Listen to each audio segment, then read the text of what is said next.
Going to Mars is not Star Trek. It's not go where no man has gone before, as they say. It's really all about letting our planetary scientists be the pioneers, be the group that scouts the future and looks at resources that we can use on the planet. What are the things they need to know to be able to safely land, live, and return from Mars? The scientific knowledge, the technologies that we need that can make human exploration of Mars happen are within our grasp. In our lifetime, we actually can see humans land and work on Mars. A major step in this direction of planning has been the definition of what we call human exploration zones.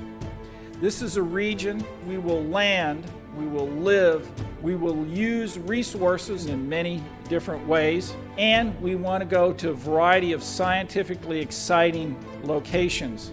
Do it in ways that humans and only humans can do.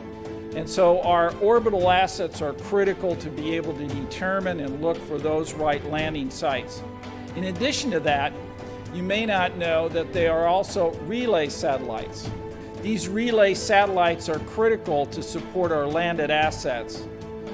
Our communication will also increase significantly from typically the radio frequencies that we use today to perhaps optical communication. That'll be a critical communication technology that will allow high bandwidth data, voice, but also video, so necessary to support human exploration on the surface of Mars. There's a variety of in situ resource utilization experiments that are being thought about and planned. These are important to understand the area of our landing sites. Power systems and energy systems will be deployed that are very new and unique.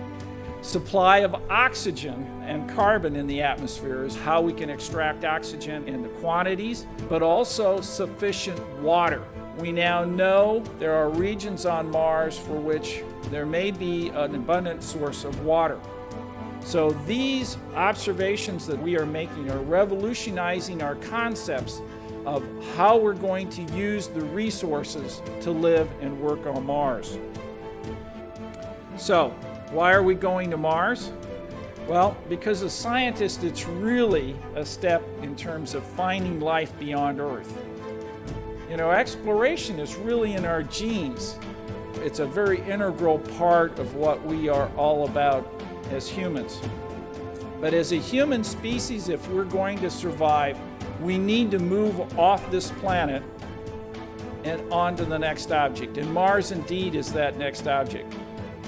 So Mars gives us a wonderful opportunity to explore scientifically today.